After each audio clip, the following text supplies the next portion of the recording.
And Gordon Robertson, our president, came to me and said, hey, I need somebody I trust to run this organization. And it wasn't an instant yes for me because I was so comfortable where I was. But I talked to my mom, and she said, Drew, if the Lord has called you, it's the only thing you can do. You're always going to miss it otherwise, And again, he'll use you for sure, but he's calling you for this moment. And I knew that. I just was afraid to say yes at first. And so it was like, no, I'm going to be bold and step out and know that the time I was 39 years old and I felt like, God, I don't even know if I'm ready for this. And everybody I talked to along the way told me two things. Drew, you're built for this. We've watched you grow. We've watched you mature. God's prepared you. And two, I've never been fully ready for any opportunity God's ever put in front of me in my life. So he's going to give you what you need along the way. So that was huge for me to hear that and then be able to say, yeah, I'll do it. The second one was when I first came on board, we do a lot of things. So we do hunger, medical, disaster, and water. And our hunger program has been the same model for the better part of 20 years. And it was kind of dated. It's very transportation heavy. And I felt like the impact wasn't what it needed to be. And the numbers didn't make sense to me. So less than a year in, I closed one of our warehouses, got rid of 8 of our trucks, and people thought I was nuts, But I really believed as I was talking to our team and looking at the numbers, we've got to cut some of our costs here so we can invest in the things that are really having a kingdom impact. Welcome to At the Table, long format podcast through Bel Air Church, where we have conversations in a way that perhaps you haven't explored before, where faith and work come together. And today we've got a special guest all the way from Virginia, Drew Friedrich. He is the Chief Operating Officer of Operation Blessing, this new partnership that we've developed in response to the LA fires.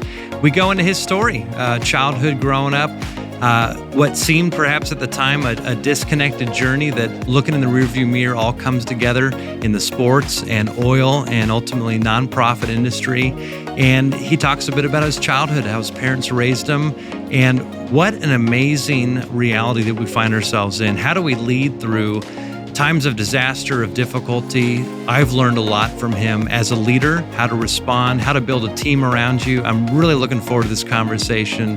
And as we come to this table, it's a reminder that Jesus spent, seems like, more time at the table than any other context. He's either on his way to a meal, at a meal, or having left a meal. And I really believe that at the table is where we can spend time having conversations with people, not only on this podcast, but in your life. Stick around for the very end. We've got some resources for you. Check the show notes of ways in which you can get involved in this season. You're going to enjoy this one. Well, here we are at the Table, a podcast exploring the intersection of faith and work. So excited to have a time together with you, Drew Friedrich, the COO, Chief Operating Officer of Operation Blessing. We'll dive a lot deeper into what that is, but you've flown in from Virginia. Yeah, Virginia Beach, Virginia. This is your first time in Los Angeles. First time in California, period. First time in California. I've flown through LAX, but never got to experience all of California. So what's your first impression of California? It's beautiful. I mean, you always see pictures and video, but it doesn't really do it justice. The mountains surrounding the valley is insane. Obviously, devastation with the fires is terrible, but to be here, this view behind us, I mean, to see it's everything you hear about, and more. So it's cool. And you're here for just a week, right? Yeah, here for a week to see what's happening here with you guys through our partnership. And then, we've got donors that support us all year long, whether it's water, hunger, medical, disaster. And so we're going to get to share with them some of what God's been doing here on the West Coast. We have so many events on the East Coast where we're headquartered, but our West Coast donors sometimes get left out of that conversation. And so we get to spend some time with them this week. They're going to pack some hygiene kits that'll probably be given away here. So cool to get to see these West Coast donors. So busy week. Oh, yeah. You bring a lot of leadership to this moment. You're part of Operation Blessing. We had Diego, who was on our podcast, launching us off in this season here at the Table.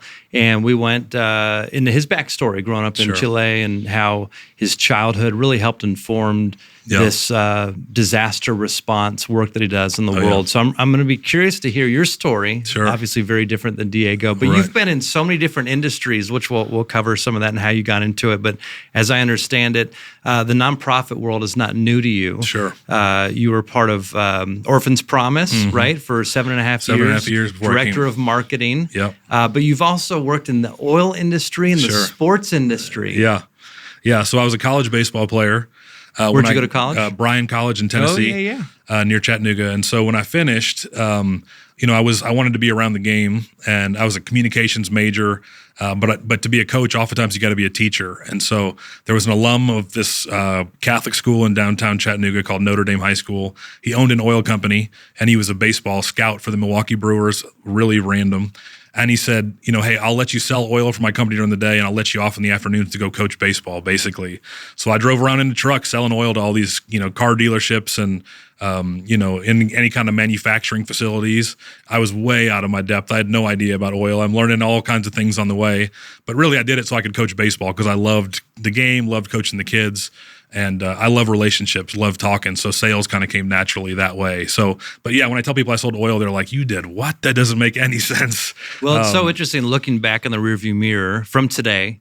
And I haven't, like you have, so many conversations with people who are in the middle of their story. Of course, we are in the middle of our story today too. But you had no idea back when you were coaching baseball, selling oil, that you'd be doing what you do now around the globe. But what's one thing that you learned as an athlete, as a baseball player, that you feel like helps you in your leadership today? Yeah, I think not being afraid to make a decision and do the right thing. The Lord, I feel like, has really prepared me as a leader most of my life. I had tremendous parents, and I'm sure we'll talk about some of that, but I'm the oldest of 7 kids, and I think being willing to stand up for what's right, be a leader every step of the way, and be confident in those things. I heard somebody once say, never apologize for the Lord's anointing, just walk in it. And to me, that was like, that just resonated with me. And so I think that idea that it's okay to be the leader and be out front and be the one to make the decisions and then own that, but also trust that God's going to kind of carry you through it. And so I think I experienced that as a team captain in high school, a team captain in college, and then a coach. And now I carry a lot of that with me in this role now. So, yeah. You can see how those dots really easily connect. But tell me, what'd you learn working door-to-door, business-to-business, selling oil? Looking back on that, what did you learn in that season that really helps? I think the biggest thing is relationship, how the importance of it, and seeing everybody as a person. Everybody's got value, and it's not just transactional, or you don't keep a customer for very long. And so it's really, you got to develop that relationship. And I think for what we do now, why I'm out here this week spending time with donors, without their support, we can't go help. And so really being able to build relationships with those donors, tell them about what we do, and really thank them, appreciate them for what they do, and let them see there's a human on this side of it. They're not just sending a check off to kind of, the ether and no idea what's happening. We want them to know their money matters. It's making a difference, and we really are grateful for it. So that relationship aspect is huge. It's so great being able to look back, and it's much clearer in the rearview mirror. Hindsight's 20/20. Sure. But when you're in the middle of it, were there moments where you're thinking, what am I doing with my life? Absolutely. I think one of the things that's really impacted me most was growing up. My mom has lived a very big life. And again, we can maybe talk about some of that, but was Miss America, is on a television show. And she never put any pressure on me, but I always grew up with this sense of, I want to live a life that matters, And you can imagine sometimes driving around door to door selling oil, you go, this doesn't feel like I'm making that big a difference. But I really think God was preparing me then in many ways for what he's brought me to now, and showing me that in whatever season of life he's called me to, he's still got a plan and a purpose. I was investing in the lives of those baseball players, those kids, those families. And so I didn't always see it then. I was young and inexperienced and foolish, but I think he was building some stuff then that he's using now. So how old were you when your mom won Miss America? I was not yet born. Born, okay. She was Miss America in 73. I came 10 years later. But I've grown up in this, she's been a television host, and everybody sort of knows her, especially where we're from in Wisconsin originally. And to me, she's just ever been my mom. Nothing special. She's amazing, but I never had that celebrity because my mom is so down to earth. And so it was wild growing up. Everybody wanted to stop and get her autograph or tell her story. And there was times that used to drive me nuts as a kid, like, she's my mom, just leave her alone. But then I began to realize as I got older how much she meant to people, because she loved people and cared for people and, saw them as individuals. So she was a host on the 700 Club. How many years in total, roughly, was she doing that? She did it part-time until 93. So I was 10. We moved down to Virginia. She started doing it full-time. She still does it every day.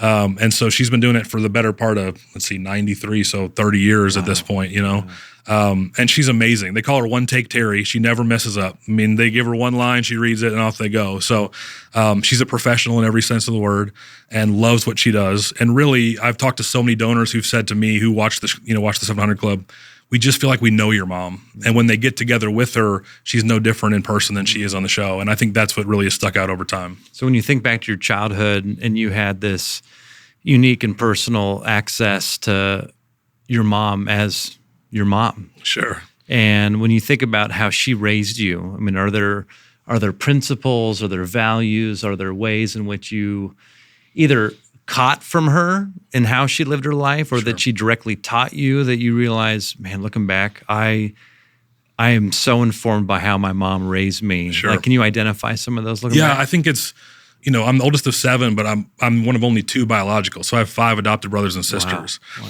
So from a very early age, mom and dad had this global sense. I have a brother from Korea, another brother who's from Oklahoma, biracial, and we've had them since the time they were babies, so they've only ever been brothers to me. Mm-hmm. But again, this idea that there's a world beyond ourselves. We want to be able to help other people.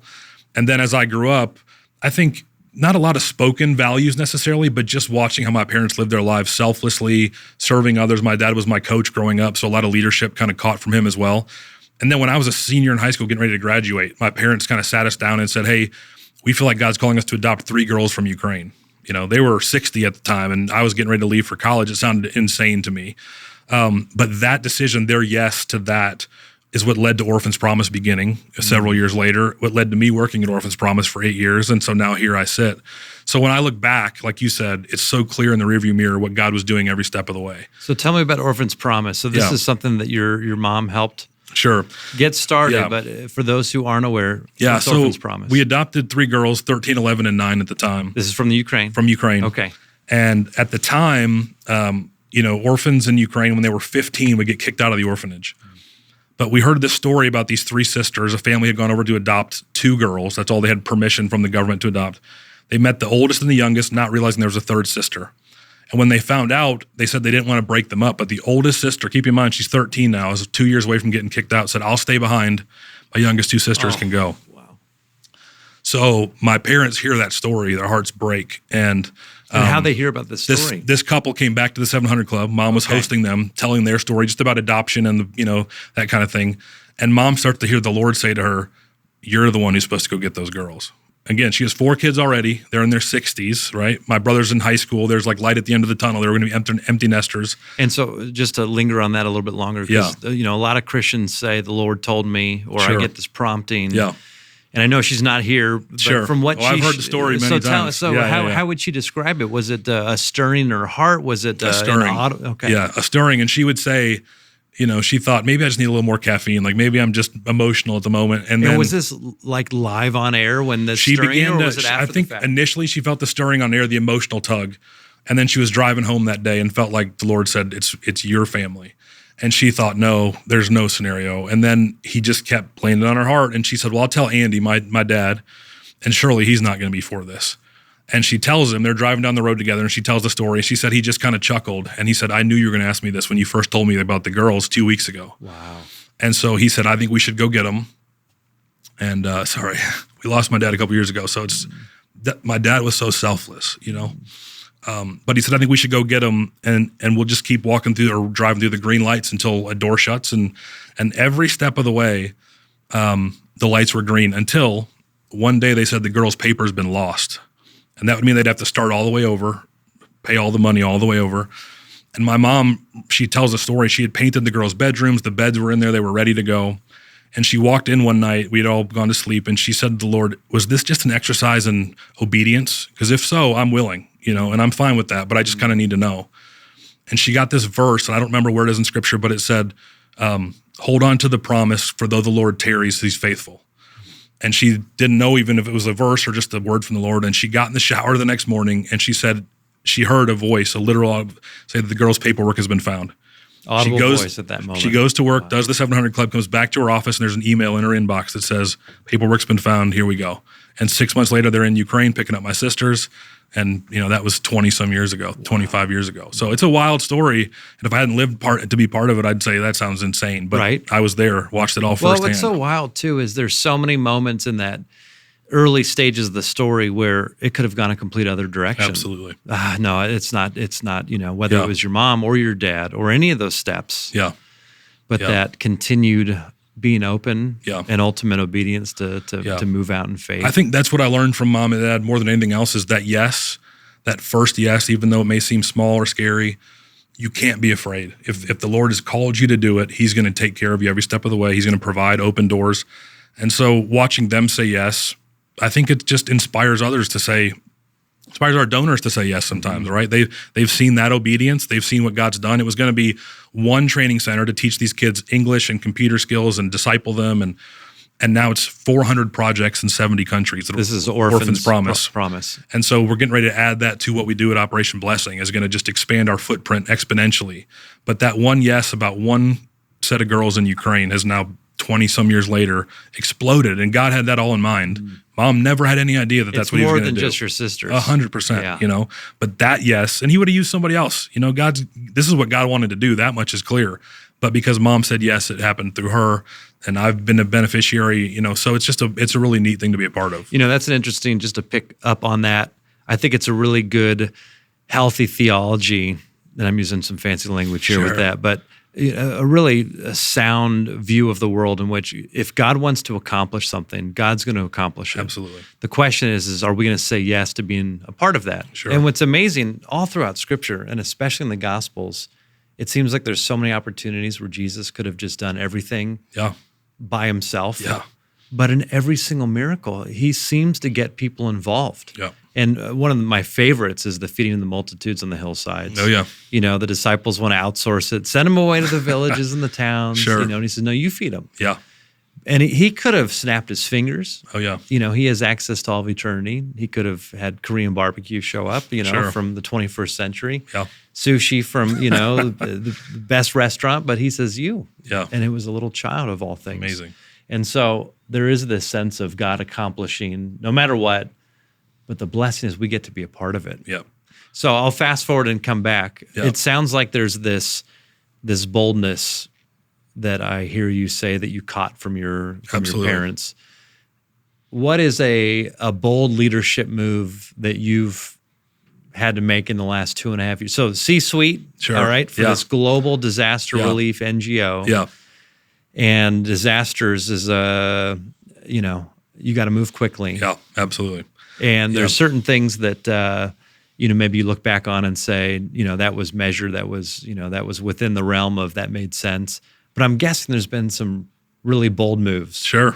Yeah. What's one that comes to mind that you can think of in the last 2.5 years? I got 3 I can share kind of quick if Love you're up for it. Yeah. The first one was taking the job because I loved Orphan's Promise. I had no plans to leave. My plan was to stay there. Yeah.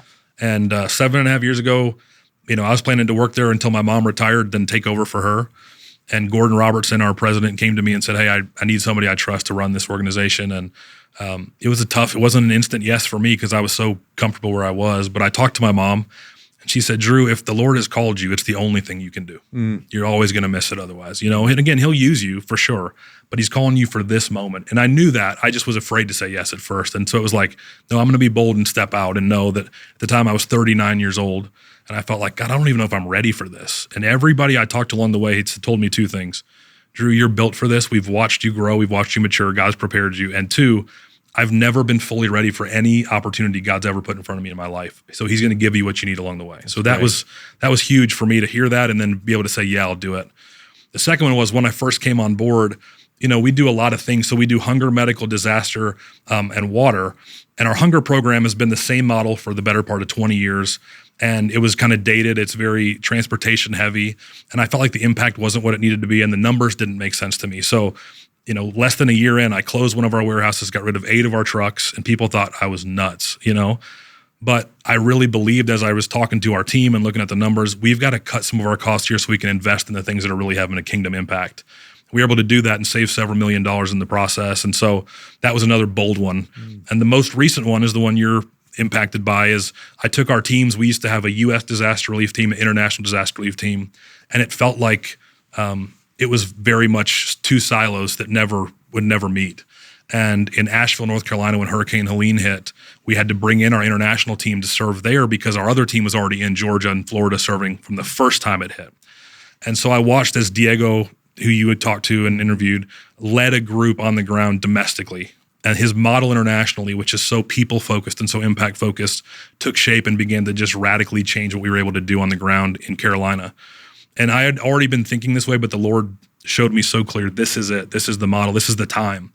And so we had a change in our leadership there. We merged our international and domestic teams into one global team for disaster response with Diego leading those things. And in 4 months, I've had so many people say to me, I've seen the needle move more in the last 4 months than I have in the last 5 years. And it's because Diego's a bold leader. He's a guy that says yes, who's looking for opportunities, who's looking for partnerships. God may have called us to be a part of this, but he's also called you.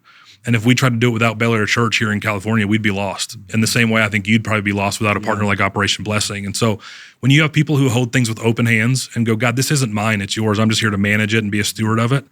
I think that's when you really see him start to work. And that's who Diego is. That's who I'm hoping our organization continues to be. So that bold move to say, we're not going to be these two separate sides of the house. We're going to be one team united. And you think about it now, we've got an entire team from the Philippines at your church serving for the last month. That never would have happened 6 months ago, Drew. I mean, never. And so I've just watched how God has used that. And as we come here, you've got a gal from the Philippines who's Filipino on your staff. We've been able to connect with Filipino communities here in LA that we never would have access to otherwise. And so again, it's like that small yes is just the very first step in God unfolding this massive plan. And I think we're kind of just getting started. And boldness often is tested when you've got people around you who also have influence and authority, aren't agreeing with that bold move. Sure. So how do you, it's easy to be bold in a vacuum. Sure. It's easy to be bold when no one's looking Yeah. and no one knows and no one else has input. Sure. But here you are. So you're not the CEO.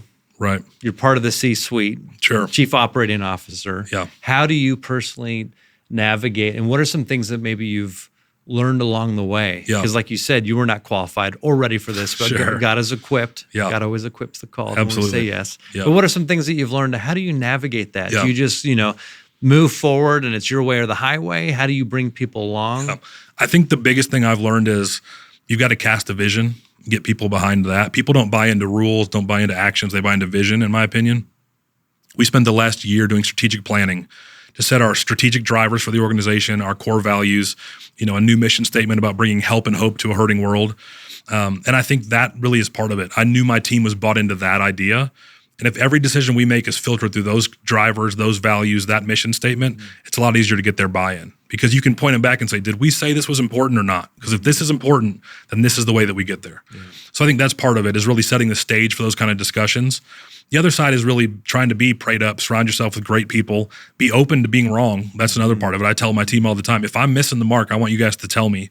But I really feel like God's given me a very clear direction. And Gordon gives me a tremendous amount of trust. I'm so grateful for his trust in my leadership. And I feel like I know where his heart is. For us, it really is the reason that idea of help and hope for a hurting world makes so much sense for us is we are a Christian nonprofit. There's plenty of nonprofits that do great work, but the fact that we're gospel driven, the help is the tangible stuff that we're doing with you guys, handing out food boxes and hygiene kits. The hope is the gospel.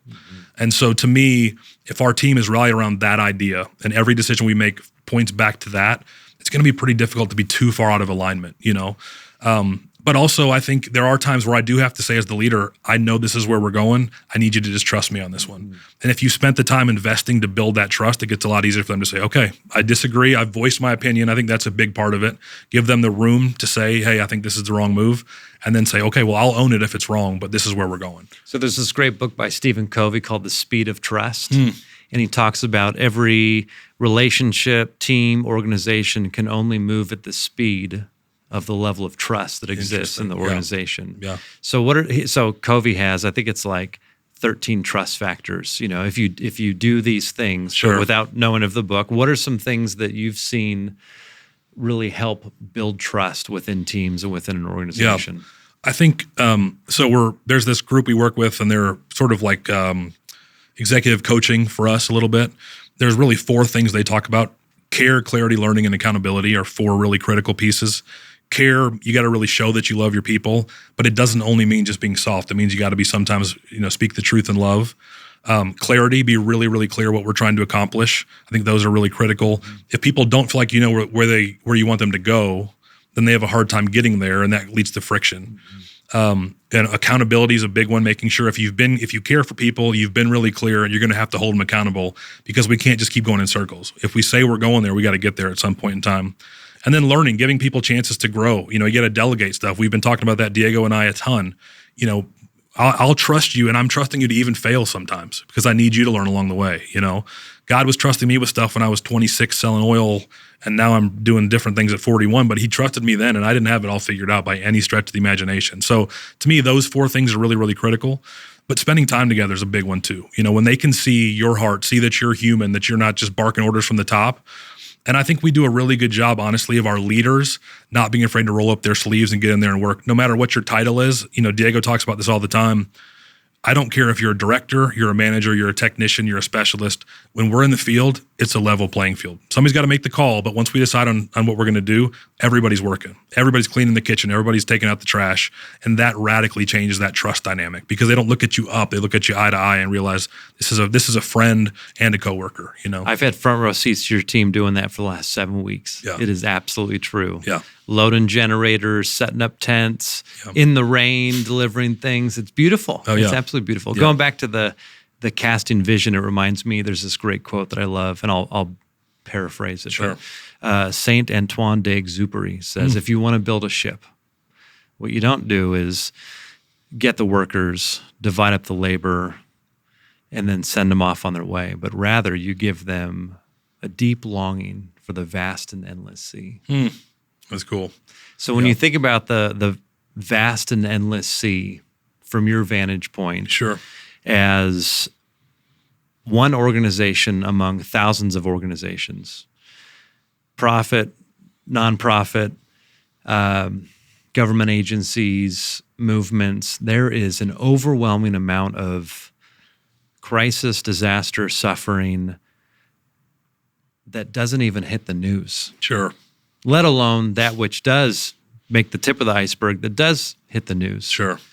So when you think about the thimble in an ocean, how do you begin to envision a future, and how does your faith in particular, how does your understanding of what God's vision is for humanity help you at least have some contours of what that vast and endless sea could look like? Sure. Yeah, I think, because we do so many things, right? And now we're getting ready to add children to the mix, helping orphans and vulnerable children. Disaster is a really unique animal because it's fast and it's changing all the time. But we're dealing with disasters every day around the world. Lack of access to clean water, lack of access to food, or lack of access to jobs. Healthcare is terrible in some of these third world countries especially. I think there are a lot of people doing the work. And certainly we could sit here and compare ourselves to others, and some are bigger, some are better, some are worse, some are... I don't want to spend any time doing that. I feel like God's given us a very clear mandate, right? Go, bring help, and bring hope. And so for us, I just feel like if we keep doing the next right thing, when we see people in front of us, we help them. When we lock arms with partners like you and like other NGOs, he's going to expand our territory. He's doing that actively. I've seen it in 2.5 years that I've been here. I mean, we've grown significantly in terms of number of volunteers, in terms of our staff, in terms of our response, and even in terms of our donor base and the kind of response we're seeing out of that group. And so I just think we don't know what's coming down the pike, especially in the disaster zone. We never thought we'd be in California. We really never thought this was even on our radar. But again, when I've seen how God has used what Diego's been through in places like Turkey and Nepal and Poland, and when you walk into those places, there are no roads and the infrastructure is gone. There's nothing you can rely on. You have to walk in and go, God, I don't know what you want to do here, but I'm just here to say yes, and I'm going to watch you kind of unfold this plan before us. And we've seen it time and time again. And so I think that's how we're approaching the future is we know what we do. We know what we do well. We're going to always try and get better at it. But we're trusting that God's going to show us where to go, and when we get there, give us exactly what we need to make that happen. So speaking of future, different industries have futures where they're predicting the cost of things, oil futures. Yeah. I've got a brother-in-law who is a big coffee roaster here in LA. We talk about coffee futures. Is there such a thing as disaster futures, especially when you're looking at various trends that are playing out around the globe? Are there certain things? I know there's seasonal things. We talked earlier about, it's about to be tornado season and hurricane season, but, are there trend lines that as a global disaster response NGO that you're saying, okay, we're seeing some trends, so we want to Wayne Gretzky it. We want to skate to where the puck is going, not to where it is. Yeah. Are there any conversations like that? Absolutely. And it's one of the other reasons for this global movement of our disaster response team is we need to build strength all over the world. The team you're seeing here in your parking lot from the Philippines has responded to so many disasters in the Philippines, typhoons all over the place, rebuilt entire communities there. When we have strength all over the world, we've got offices in 33 countries around the world that we work out of. And so, we don't have a huge team in every one of them, but if we begin to prepare and build readiness into those different offices, whenever something happens in that region, we're not that far away. And so my goal in talking with Diego is there shouldn't be a place in the world that disaster hits that we can't get there within 24 hours. And so, can we prepare exactly? Probably not, but there are definitely some trends you can look at and go, hey, this part of Europe is actually getting all kinds of activity that we're beginning to see. There's flooding happening all over the place. But again, the Lord is so interesting how he works. Our team was doing a training in Spain. There was flooding in Europe. We were only a couple hours away. We sent a group and we were right there on the ground with another partner, We would have never been in Spain otherwise had we not gone and done that training to prepare for the readiness piece. And so I think for us, we'll never be able to predict where it happens, but what we can build is some, readiness and responsibility around the world for those guys who can go, and having a global team gives us a much deeper bench to show up and be able to help. And so I think that's how we approach the future. Well, as people of faith, there's also this aspect where you don't have to anticipate the future, even plan for the future from your own human point of view alone. Sure. You also have, in the case of Spain, you're praying to follow in the lead of a Lord who is outside of time, Absolutely. who holds the future, Sure. the present, and the past in God's hands. And so a bit of it is faith. Okay, Lord, you're going to meet us in the future. Whatever that future holds Absolutely. in store, you'll meet us there. Yeah. And I think, too, church partnerships like the one we have with you guys now, we have those kind of partnerships all over the world. And some are much smaller than you guys. Some are, similar size. But the reality is with Orphan's Promise coming on board, we have now close to 400 different partners around the world. Wow. And so when we go into a place, though we may not even have an office, now we have friends, we have a network that we can use to be able to bring help and hope to those people. And so I just think the Lord is expanding our territory and our network so that whenever we do show up, the expertise that we bring is paired with the relationships that they have. And now, again, that path has already been paved for us to go and bring help. So speaking of partnerships, we're recording this the beginning of March 2025, exactly 2 months ago. I had no idea who you were. You had no idea who I was. Yeah. There was no tangible connection at all. And these fires began in the Palisades. It was the morning of Tuesday, January 7th. I've since had some conversations with not only residents, but there's a pastor, his name's Justin Anderson. Imagine this. He's a church planter, is called to Calvary Palisades. The first day on staff is Tuesday, January 7th. Man. And his first meeting as the new senior pastor at Calvary Palisades is an all-staff meeting. 15 minutes in that all-staff meeting, he's wondering, what's going on? Everyone's looking out the window. Yeah. And it's the smoke. Jeez. And within those hours, they've evacuated. They've helped the kids evacuate. Wow. They have a school on site. All that to say, that was just the beginning. Yeah. Then the Eaton fire pops up right up the street from my sister's home in the Altadena area. And things unfolded very, very quickly. Mm-hmm. And I have my experience. And if I could imagine a split screen, you've seen these in films where there's one scene playing out and another scene playing out. One side, kind of like the view here, I've had my lived experience from here in Los Angeles, third generation Angelino. Yeah. I know exactly how that story is played out. Sure. But what I don't know is the other side of the split screen, which is the highest levels of leadership at Operation Blessing. Can we rewind a bit? Sure. When did you hear about these fires? What were some of the early conversations? Yeah. It'd just be interesting from a leadership point of view, how fast things, I have no idea. No, it happens quick. And again, the Lord is in all of it, because Diego was in Mexico getting ready to come to Virginia Beach, and he had to fly through California. And so he was already heading this direction. The plans were already to come to California before. So we diverted him and said, no, stay there. We'll bring some of the rest of our team out, So again. And was that Wednesday or so? I think that was Wednesday, if I'm not mistaken. Yeah, I think it was Wednesday. So within the first 24 hours, we're having high level decisions. And so, a lot of times, even then, fires isn't not something we've done a ton of. It's relatively new for us. We started in Chile, which is where Diego's from. We responded there. We've done some stuff in Texas, but nothing to the scale like this here in the United States. And so Diego was really coming here just to see, could we do something to help? Not really sure because we didn't have a lot of partners, didn't have a ton of relationships out west. And we said, let's just get Diego there. Again, another guy, the Lord really uses him. The Lord's favor is on Diego. When he shows up, partnerships begin to happen because he's so open-handed with what we have. Mm-hmm. So he gets here. He's looking for opportunities. We found a couple of things early on, then found out that Willis Robertson, attends and works here. Long time, whose grandfather leader, started Operation Blessing. Which is wild. Yeah. And so it just very quickly began to kind of fall into place. So I'm trying to understand. So there was already a decision to send Diego to L.A. Yeah. He was coming to us anyways at that exact time. Yeah. And it was after that decision that there was a discovery, one of the churches, because you had no place to land. It wasn't like, we've done some stuff with Harvest before and in Maui primarily. Yeah.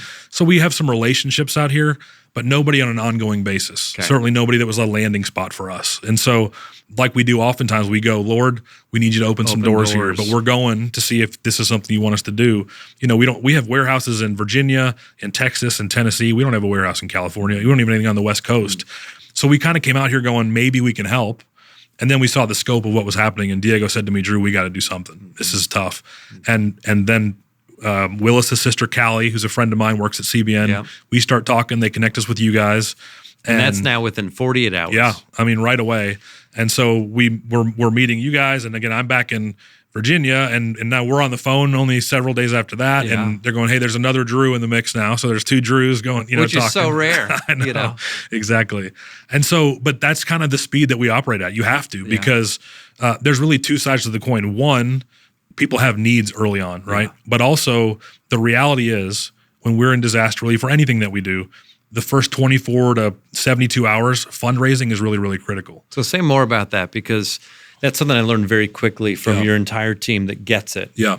Why is that period of time so important? Yeah.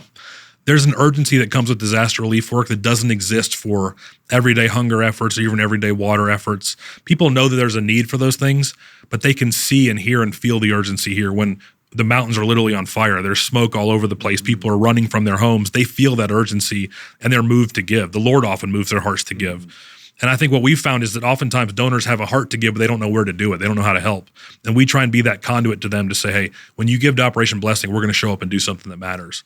And so part of it for us is don't show up empty-handed. Find resources somehow, whether it be purchasing groceries locally. If we can ship stuff in, even better. We get tons of great donations.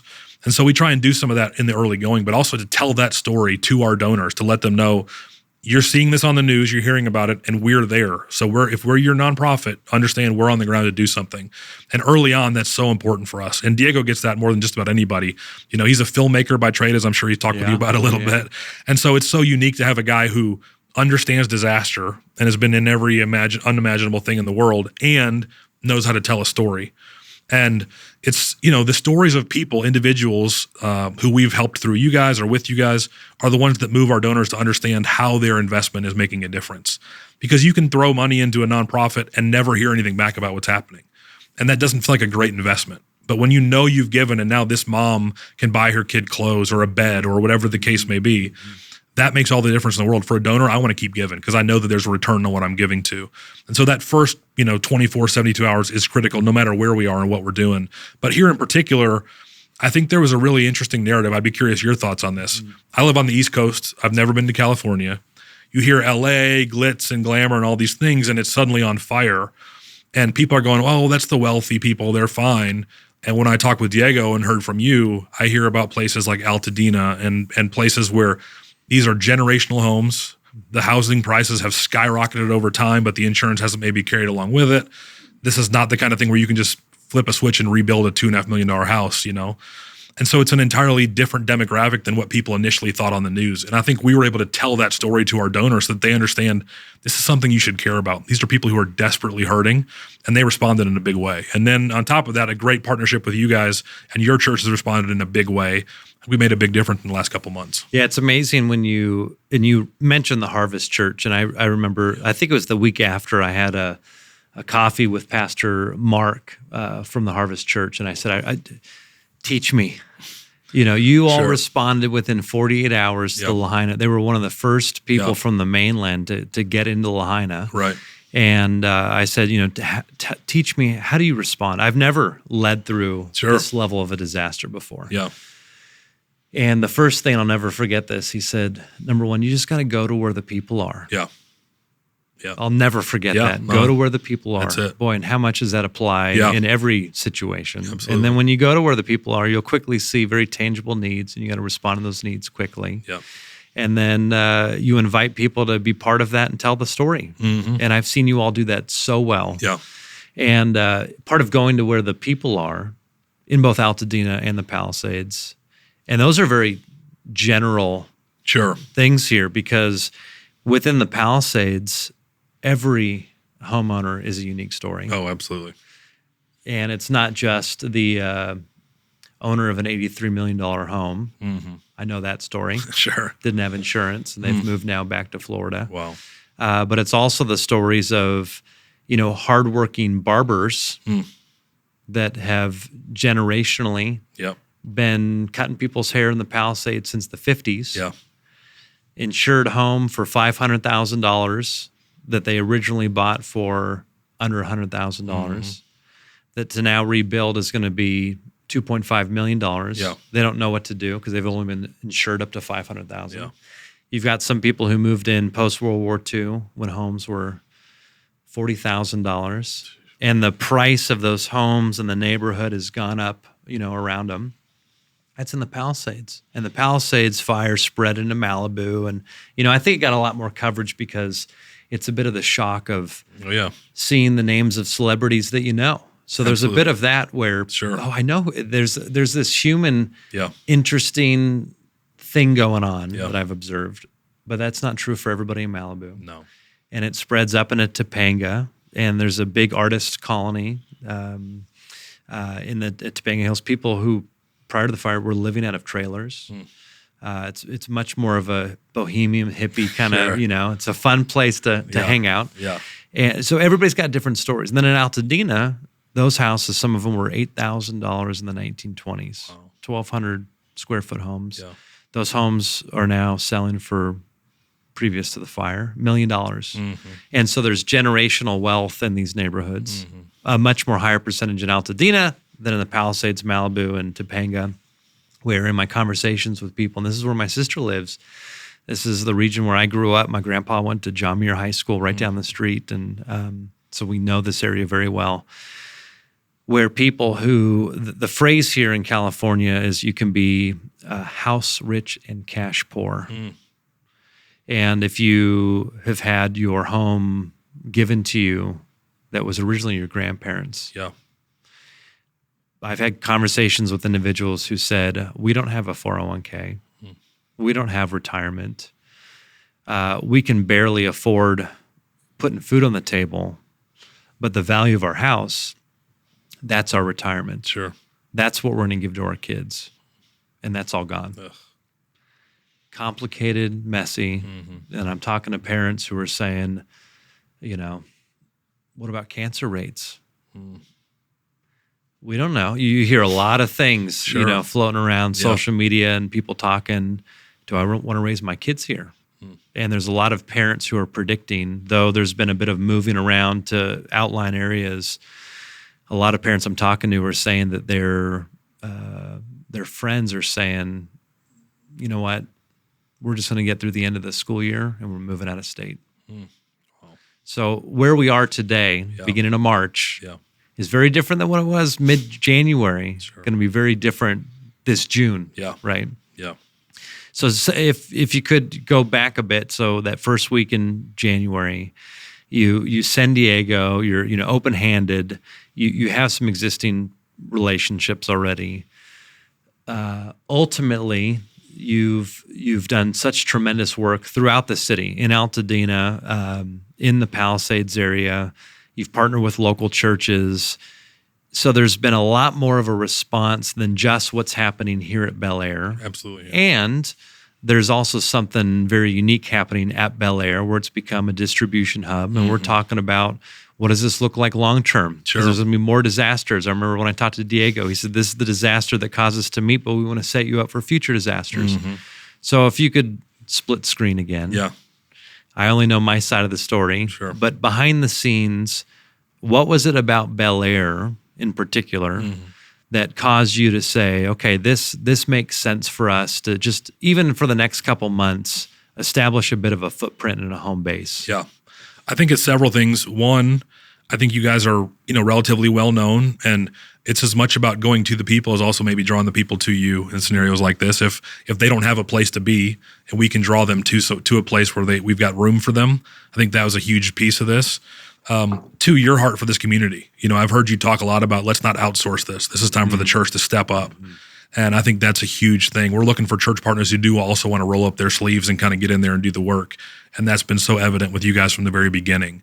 And then again, the connections with like Willis and telling us, about the church and how much it matters to him that he helps his community. And so I think from our standpoint, I talk to Diego every day when he's deployed, and I'm getting an update from him. And he's led by the Lord in the same way that I feel like I am. And he's saying to me, Drew, this is the spot. We've partnered with this church here and this church here. We did some great stuff in the early days.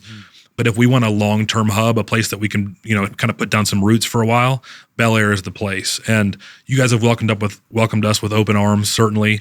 It's been great. We've got some chefs on staff who cook in mobile kitchens all over the place, but now we've got this great kitchen. We're able to cook for volunteers and staff. And you've had, I think you said 300 volunteers, step up from Bel Air to, pack boxes with us. And I mean, you've got a church who, though you may sit up here on the hill, in fact, Diego and I were talking about it when I came in yesterday, this idea of being a city on a hill is what we see here at Bel Air. You guys, in this time where the city may be more open to the gospel than it's ever been, because, you mentioned you've got $83 million homes and $8,000 homes, and fire levels all of that. And now everybody's on the same playing field.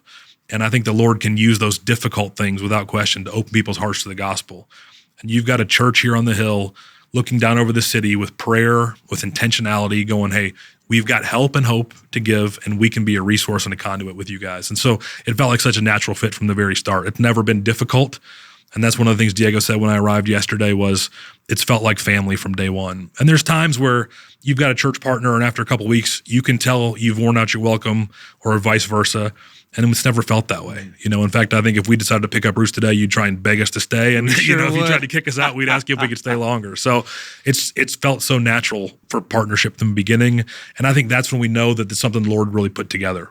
So the help has been clear in these last 7 weeks. It's been so phenomenal to see how much distribution has happened. These care packages of food, of hygiene kits, generators going out. Harvest. Greg Laurie and the Harvest team sending so many generators that have now gone out in the community. It's been so beautiful. So the help has been so tangible. People driving in from Altadena, from the Palisades, Topanga, us delivering to some of those areas as well. So it's help and hope. Right. So we're in the midst of it right now. Yeah. And there's some people who are having a really hard time imagining any light at the end of the tunnel. Hope is a hard thing to hold on to. We talk often in our community that sometimes we need to surround ourselves with people that can help hold hope for us when we can't hold it for ourselves. Wow, that's good. Yeah. And as someone who is part of an organization that responds quickly, knows how long it takes. Sure. But there's been enough time in your vantage point from Orphan's Promise and Operation Blessing to see amazing stories unfold. Give us a little glimmer. Yeah. What are some things that we might even experience along the way that are as much part of the, not just the end story, right? But what can you anticipate some people are going to experience here in Los Angeles? One of the things I tell our volunteers back in Virginia all the time, and I think it's true is what we're doing here, when you're packing boxes, packing hygiene kits, you're answering prayers that have not yet been prayed in many cases. There are people who will experience disaster or struggle, and they don't know yet that they need that box or that message you're writing on that box. And when they get that, it's a lifeline of hope. But we're in that phase now. But again, there's a long process here that's coming. I think some of the things you guys are doing to really be intentional about individual help. Again, I think about moms buying beds for kids, mom buying clothes for kids, or helping get a business back on its feet that's been lost. Those are little victories along the way where God's kind of winking at us going, hey, I promise you I'm not done yet. A friend of mine once said, if your story's not good yet, then God's not done, right? God works all things together for good. So if the story's not good yet, then it's not finished. And I think that's what I would encourage people going through these difficult times is just, we're going to be here, boots on the ground for a season, but our partnership can last for a lifetime, right? And we've got really big plans, I think, to work with you guys and think through what does this long-term look like? How do we keep providing hope and showing up? There are definitely some spiritual wins as well, I would say, along the way. We have a great tool at CBN called Superbook. I know you're familiar with it. Oh, yeah. There's been 16 kids get saved in the last couple of weeks. And so even in the midst of fire and destruction and all these things, God is using these tools to speak to these kids' hearts and draw them to him. And so I think those are the things along the way that just, spiritually at least kind of keep us motivated, keep us going. And certainly as you uncover stories and people find, I'm surfing a couch right now. What does this look like? How does that happen? How do I get my family through this season? The things you guys are doing financially, the relationships you have, the relationships that we have, looking for ways to open doors of opportunity to people. I met a young guy in Altadena yesterday, one of our other guys we're partnering with, Jose. He's 30 years old, lost his entire business, and yet his home wasn't burned, thankfully. But he's 30 years old, and he's the source of hope in that community, handing out Operation Blessing food kits and hygiene kits and clothes. So this is not a big church. This is a guy on a corner. And this is not an Operation Blessing team member that you've flown in from the Philippines or Chile. This is a guy who lives in Altadena that you've met over the course of the last couple of weeks. He's got 4 kids of his own. He's a young guy, and he said, I'm not leaving. This is my community. I want to help. And I think those are the little glimmers of hope as well. When you look around and you see some of these heroes, it's that old Mr. Rogers quote, look for the helpers, right? You find helpers like Jose, you find helpers like Bel Air Church, and you realize we're not done yet. We're here for each other. It is a community thing. And you mentioned that at lunch today, like people have lost community. That's a huge piece of this. But finding ways to rebuild and regain that community is another glimmer of hope in the midst of all this stuff, because a home can't be rebuilt quickly. It's not a quick process. Especially in California. Exactly. Cars can't necessarily be repurchased quickly, but life does go on. And I think when people feel alone, that's when the hopelessness and the despair sets in. But that community sense of, I'm going to dig in, I'm not leaving my home, I'm going to distribute what I can to these people and help as much as I possibly can. Those little moments of hope, I think, are really helpful. So as we wrap up here, you are a C-suite leader in an industry that I would imagine can very quickly take a toll on your emotional, relational, spiritual, psychological health. What's one thing you do, whether it's daily or frequently, that keeps the well full? Sure. Yeah. I think it's stuff like this, being in the field, sitting in an office in Virginia. There's times where you can start to lose a little bit of sight of why we do what we do. Then you come here and see the kind of difference that we're making. You see 300 people giving of their time to come pack boxes in Operation Blessing t-shirts, who we didn't know 6 weeks ago, 8 weeks ago. You meet guys like Jose and you see what's happening there. You pray for people who've lost their entire home and there's tears in their eyes. The more you can be around the need, the better. But also, again, surrounding yourself with a team of people who are plugged into that need every single day and recognizing, again, we're not just a business, it's a ministry. It's both sides of the coin for us. And so I've got to run it like a business and be a good steward of what God's given us financially. But from a ministry standpoint, again, it's help and hope. It's both. And so I think it's as much being plugged in. And then I got a great support system. My wife's phenomenal. I got 2 great kids and, watching my mom, and I get to spend time with her all the time. We live nearby. And so I've got people pouring into my life, just making sure, hey, how can I pray for you? How can I pray for you? And the answer for me is always wisdom. Give me wisdom. If the Lord gives me wisdom, everything else will take care of itself. And I probably could be a little better about taking some me time and figuring it out, But when you do stuff you love, it doesn't feel like work. I know that sounds so cliche, but when I'm here, it's hard to be away from my family, but I love being here. When I'm with Diego, it's electric. Like we feel like God's making stuff happen every minute of the day. And I think that's what keeps you plugged in and keeps you charged up. And, Lord willing, that'll happen for the next 40 years. I don't want to go anywhere, but I just think it's fun to watch God work, even in very, very difficult. It's certainly heavy to be in Altadena and see the fires and those things. However, when you meet people who are doing what God's calling them to do and help, it charges you up and inspires you to just kind of keep going. Wonderful. Well, it's been tremendous. My 11 years of being the senior pastor of a church that led me to Christ 25 years ago. Cool. This church family for 69 years has had so many great chapters in its story. Sure. One of the first chapters goes back to 1961. April 8th was the first service on this campus. Right behind me is Evans Chapel, the original sanctuary. That fall, the biggest fire in Los Angeles ripped through Bel Air. It's called the Bel Air Fire. Hundreds of homes lost. Pales into comparison to what we just experienced here in Los Angeles. But at the time, that was the biggest urban fire in Los Angeles. And this young church, first chapter of the story, responded. So it's part of our origin story. How cool is that? Which is so cool. Yeah. And there's people who are still part of this church, who were part of the church back then, saying, this has always been who we are. Wow. I love it. But what's amazing is, in the same way when you put gasoline on a fire and it gets even bigger, Sure. there's something that happens in the kingdom of God when partnerships come together. Yeah. And I see right in the beginning of this next chapter that we're going into with Bel Air and Operation Blessing, and who knows what will happen. Yeah. The opposite, exponential healing, help, hope. Yeah. So I'll put this in the show notes, where people can maybe check in more about Operation Blessing and Orphan's Promise. But any way in which they can follow you, are you big on social media? Or we do a great. YouTube is a big one for us. Yeah. ob.org. It's very simple. ob.org is a great way to get to our website. Got a new website coming soon, so hopefully you'll enjoy some of that. All the socials, Operation Blessing is the right way to do it. And, I would just say to you, the thing I've seen that really drives impact the most in partnerships is when people don't care who gets the credit. And that's how it's felt here. So nobody cares if it's Bel Air, if it's Operation Blessing. It's the kingdom, and Jesus is the one we're pointing to.